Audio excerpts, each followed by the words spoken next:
Twelfth class बेटा next topic है electric field due to infinite plane sheet of charge. हम applications कर रहे थे गॉस थ्योरम की, उसमें से एक एप्लीकेशन ये भी है कि electric field due to infinite plane charge sheet.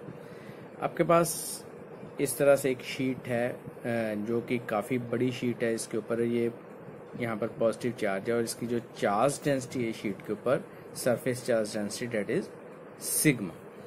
तो इस सिचुएशन में हम यहाँ पर अगर इसकी इलेक्ट्रिक फील्ड फाइंड करना चाहते हैं पॉइंट P के ऊपर, तो ऐसी सिचुएशन में हम एक गॉसियन सरफेस यहाँ पर बनाएंगे, कंसिडर करेंगे। वो गॉसियन सरफेस किस फॉर्म में होगा? सिलेंड्रिकल फॉर्म में होगा, जो कि दोनों तरफ होगा इस शीट के। तो ऐसी सिचुएशन में इस गॉसियन सरफेस में से कितना फ्लक्स बाहर की तरफ निकला है वो हमने फाइंड करना है। तो इलेक्ट्रिक फील्ड जो है इस शीट से बाहर की तरफ इस तरफ भी आएगा और पीछे की तरफ जाएगा। तो आपके पास फ्लक्स किसके इक्वल होता है? Flux is equal to electric field multiply by area of the end faces. जो सर्कुलर एंड है, जैसे ये वाला एक एंड है और दूसरा एंड इस तरफ है, इन दोनों का जो एरिया होगा उसके इक्वल हो जाएगा। तो electric field multiply by 2a, क्योंकि हम इस एरिया को a कंसिडर करते हैं, दोनों तरफ है तो 2a हो जाएगा। तो flux which is equal to Q upon epsilon naught as per the Gauss theorem. तो यहाँ पर Q किसके इक्वल हो जाएगा? इस गॉसियन सरफेस के अंदर कितना चार्ज है, which is equal to sigma charge, जो कि सरफेस चार्ज डेंसिटी है सिग्मा, मल्टीप्लाई बाय एरिया। तो area into sigma which is equal to charge Q, तो flux will be equal to sigma A divide by epsilon naught. ये दोनों equations को equate कर देते हैं यहाँ पर। E multiply by 2a is equal to sigma A divide by epsilon. A से A कैंसिल हो जाएगा, तो electric field which is equal to sigma divide by 2 epsilon naught. So this is a value of electric field due to infinite thin charge sheet. तो अगर आपके पास जो है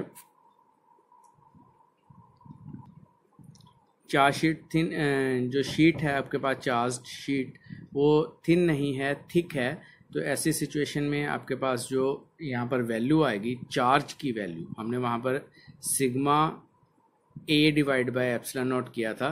तो अब क्योंकि शीट थिक है तो दोनों तरफ अलग अलग एरिया कंसिडर करेंगे, तो A की जगह हम यहाँ पर 2a लिखेंगे। डेट्स वाई कि इलेक्ट्रिक फील्ड की वैल्यू जो पहले आई थी सिग्मा अपॉन 2 एप्सिलॉन नॉट, अब वो बन जाएगी सिग्मा अपॉन एप्सिलॉन नॉट। तो इस तरह से बेटा ये आपने इस आर्टिकल को करना है। तो electric field due to a thin charged infinite charged sheet. Next application है electric field due to two infinite plane charge sheet. यहाँ पर एक चार्ज शीट की जगह दो चार्ज शीट्स हैं, तो उन दो चार्ज शीट्स की वजह से कितना इलेक्ट्रिक फील्ड होगा? तो यहाँ पर बेटा आपने जो है 3 रीजन्स कंसिडर करने हैं। Reason 1, reason 2, reason 3। एक इस तरफ होगा, एक सेंटर में होगा दोनों प्लेट्स के बीच में, और एक तीसरा जो है वो दूसरी साइड पर हो जाएगा।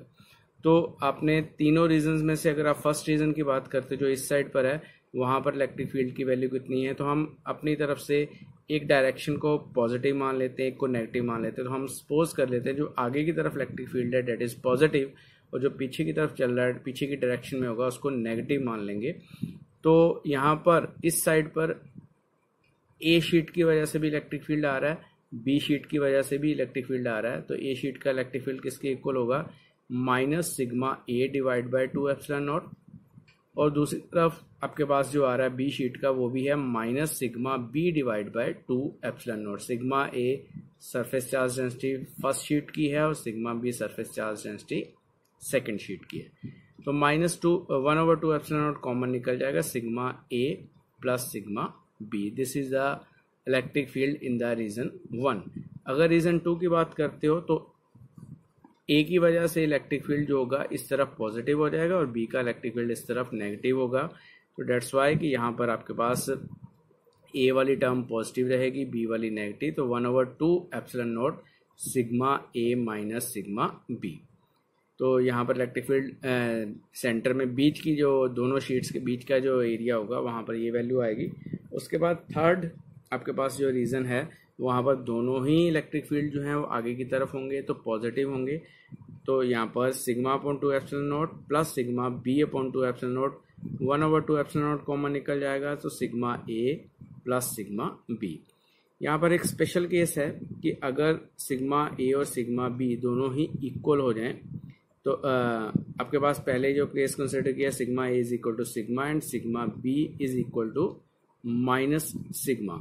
तो ऐसी सिचुएशन में रीजन 1 और रीजन 2 में इलेक्ट्रिक फील्ड की वैल्यू 0 हो जाएगी, क्योंकि एक पॉजिटिव है और एक नेगेटिव है रीजन 1 और रीजन 3 में, जबकि रीजन 2 में जो वैल्यू है वो इलेक्ट्रिक फील्ड की कितनी आ जाएगी, सिग्मा अपॉन एप्सिलॉन नॉट। तो इस तरह से आपके पास ये जो इसका स्पेशल केस किया जा सकता है। तो अगर बाय चांस आप ये कह सकते हो कि value of sigma A is equal to sigma B, यहाँ पर तो माइनस लिया है, बट अगर इक्वल हो जाएगा तो जो बीच का रीजन है यानी कि रीजन नंबर 2 वहाँ पर इलेक्ट्रिक फील्ड की वैल्यू 0 रहेगी और 1 में आपके पास जो है दोनों का एडिशन हो जाएगा और नेगेटिव पोलैरिटी होगी, उसकी जो साइन नेगेटिव का आएगा और 3 रीजन में जो है साइन पॉजिटिव आएगा, बट वैल्यू जो है दोनों की इलेक्ट्रिक फील्ड की ऐड हो जाएंगी। तो इस तरह से ये आपकी एक एप्लीकेशन है जिसको आपने करना है। तो इसके बाद एक आपकी और एप्लीकेशन रहेगी जिसको हम अपनी नेक्स्ट क्लास में करेंगे।